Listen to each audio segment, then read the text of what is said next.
यार आलू वाले पराठे तो हमने बहुत खा लिए, लेकिन अब बनाओ ये चिकन चीजी पराठा। यकीनन इतना जबरदस्त शानदार बेहतरीन चिकन चीजी पराठा आपने कभी नहीं खाया होगा। मेरे घर में जब भी चिकन आता है थोड़ा सा चिकन मैं अलग ही रख देती हूँ और अपने लिए बनाती हूँ चिकन वाले पराठे, क्योंकि इन पराठों की खास बात यह है पकाते वक्त ये ना तो टूटेंगे। आप चाहे तो इन पराठों को बना के 10 घंटे के लिए रखते, 10 घंटे के बाद ये मक्खन की तरह नरम मुलायम और एकदम सॉफ्ट रहेंगे। इस न्यू स्टाइल चिकन पराठा को बनाने के लिए सबसे पहले 2 कप आटा लें और आधा चम्मच नमक डाल के इसको पूरे आटे में मिक्स कर लें और पानी के साथ इसका एक नॉर्मल सा आटा गूंद लें। आज के इस पराठे को बनाने के लिए मैंने चक्की वाले सफेद आटे का इस्तेमाल किया है, लेकिन अगर आप चाहें तो मैदे या फिर गंदम के आटे के साथ भी इसको बना सकते हैं। लेकिन याद रहे कि पराठे को बनाने के लिए हमें आटा ज्यादा नरम नहीं रखना। आटे को गूंद के इसको 20 मिनट के लिए रखते हैं। और अब हम बना लेते हैं इस पराठे की जान, चटपटी सी चिकन वाली स्टफिंग। पैन में 3 चम्मच घी डालें, 1 चम्मच कूटा हुआ लहसुन डाल के इसको कुछ देर पका लें। फिर इसमें डाल देंगे बारीक कटे हुए प्याज और उबला हुआ चिकन। थोड़ी सी इसमें जाएंगी हरी मिर्ची, 1 चम्मच नमक और आधा छोटा चम्मच हल्दी, आधा चम्मच लाल मिर्च का पाउडर, आधा चम्मच कूटा हुआ साबुत धनिया,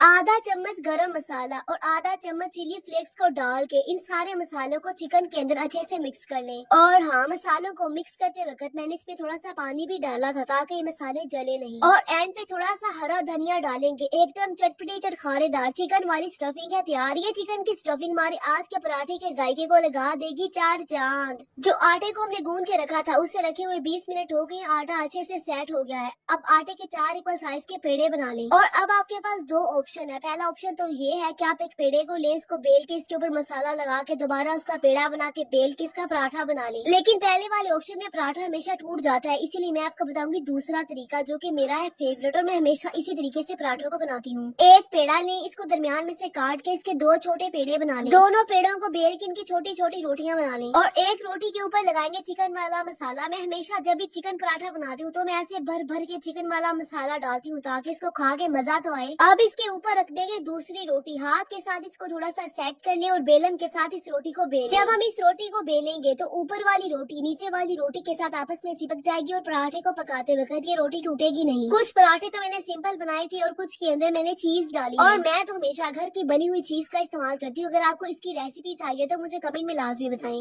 और हाँ, अगर आप चाहें तो आप इन पराठों को बना के फ्रीज भी कर सकते हैं। गरम तवे के ऊपर इस पराठे को डालेंगे और घी लगा के दोनों साइड से खस्ता होने तक इस पराठे को पका लें। और जो मैंने चिकन वाली चटपटी सी स्टफिंग बनाई थी उस स्टफिंग से मेरे 8 पराठे बने हैं दोस्तों। जो भी मेरी रेसिपी को फॉलो करके ये चिकन पराठा बनाएगा पहली बार में मुझसे भी ज्यादा अच्छे उसके ये पराठे बनेंगे। चिकन वाले मसाले से भरे भरे ये पराठे बने हैं, बाहर से थोड़े से क्रिस्पी और अंदर से इतने सॉफ्ट कि इसको खा के आपको मजा ही आ जाएगा। तो देखा आपने, ये पराठे जरा भी टूटे नहीं है और चिकन की स्टफिंग तो पराठे के एक एक कोने तक गई है। यही तो है एकदम परफेक्ट चिकन पराठा की निशानी। इन गर्मा गर्म चिकन पराठों को देख के आपके मुंह में भी आ गया ना पानी। इस वीडियो को देखने के बाद आप रुक ही नहीं पाएंगे, बस किचन में जाएंगे और फौरन इनको बनाएंगे। ये इतने मजेदार टेस्टी डिलीशियस होते हैं कि इसको खा के आप समोसे पकोड़े शवारमा को भूल जाएंगे, हमेशा इसको ही खाने की फरमाइश करेंगे। इतना ज्यादा आसान तरीका है कि एक बार तो इसको ट्राई करना बनता है। अगर वीडियो अच्छी लगी है तो लाइक कर दे। इस तरह की मजीद आसान रेसिपीज के लिए मुझे फॉलो कर ले। Thank you.